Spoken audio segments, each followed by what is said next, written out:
Now that you know the fundamentals of partner marketing and the benefits it can bring, let's start building a strategy that works for you. Even if you have a current partner marketing strategy in place, this video will provide insight into some of the key tactics and blunders companies make when building out their strategy.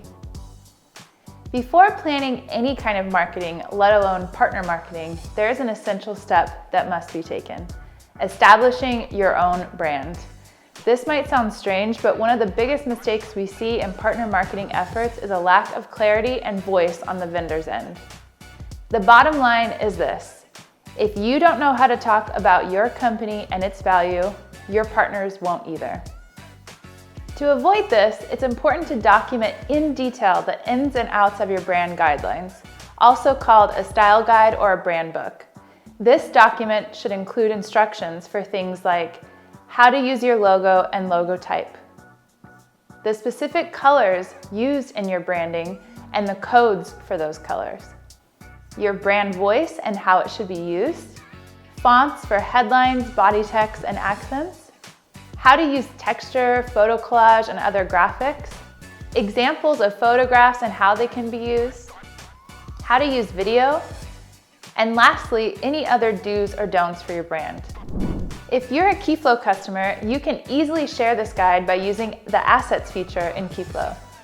No need to struggle with Google Drive or email.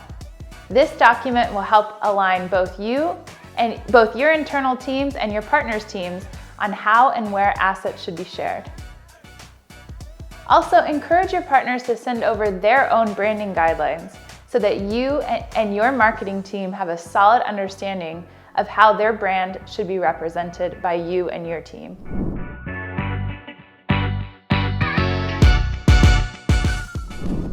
The same is true of your audience. Be sure that you fully understand your ideal customer and audience prior to jumping into partner marketing with another company. Here's why. It is likely that your partner has a different audience than you, but one that should include potential customers for your company. This is where your audience and your goals work together. You'll need to assess where your ICP and your partner's audience overlap. You'll also need to see how that overlap can help you meet your goals. For example, let's say you partner with a South American tech company. 65% of their audience overlaps with your ICP, while the other 35% is not qualified. How could you create your partner marketing materials specifically for this qualified segment? The key to answering this will be to have your partnership marketing team collaborate with your partner's marketing team. After all, who knows their customers better than them, right?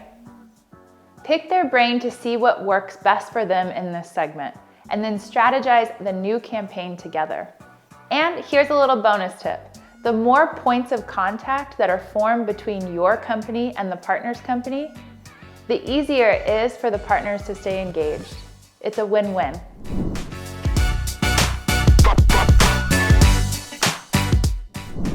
In parallel to building and understanding the audience and branding materials, you need to nail down your key objectives.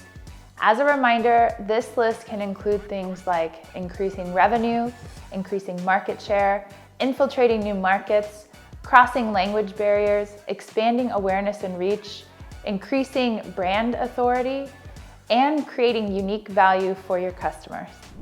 Just remember, these objectives aren't made in a vacuum. It will require you to collaborate with your marketing and sales teams, as well as your C-level executives, to make sure that the partner marketing campaign is working towards their respective goals. This helps build internal alignment and buy-in for the long run. It's also essential that you sit down with reps from your partner sales and marketing teams to understand their major goals. As Adam Pash, Director of Alliances and Partnerships at Postal.io, said in his Greatest Minds and Partnerships interview, if you approach each partnership with a give-first attitude, meaning you come to the table ready to give them what they need versus focusing on just what you want, your partnership will be that much more successful. Once you have a clear understanding of everyone's data and goals, it's time to think about value. This will help you develop your messaging. Ask yourself the following questions. Who are we speaking to? What are the ways we know this specific audience engages with content? What is the specific pain point our partnerships help fix? What is the intangible value this partnership brings to our customers? What is the value we bring to our partners' customers? And lastly, what do users need to know to understand this value? From here, it's time to let your content marketers, writers, and designers do what they do best. Turn this information into something appealing and useful.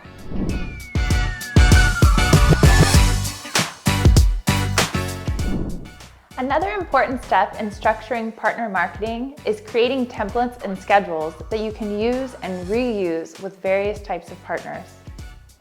To be clear, the marketing plan will be customized to each partner, but by creating foundational templates, you'll save you and your team time and energy in the long run. And bonus, you can include these plans in your partner's business plan. This keeps everyone engaged, enabled, and aligned. Here's how to build a partner marketing plan. First, create a joint value proposition. This is where you'll figure out what value you're bringing to customers through your partnership. Next is solutions. List the details of the solutions you are proposing to your audience. After that, you'll describe your target market. This includes your ICP, market trends, locations, and demographics. You'll then need to explain your sales strategy. This is how you will sell your joint value to the target audience. Next is investment and ROI. This is where you share how much you'll be spending on the marketing efforts and what return you hope to see on those investments. Be sure to include how this will be measured. Lastly, we have the calendar. This is a list of dates for key marketing deadlines, including drafts, publication, promotions, and feedback. Try to schedule this out for at least a year. Building a calendar that your partners can access and engage is important for ensuring things get done on time. Again, these elements are the foundation for any good partner marketing strategy.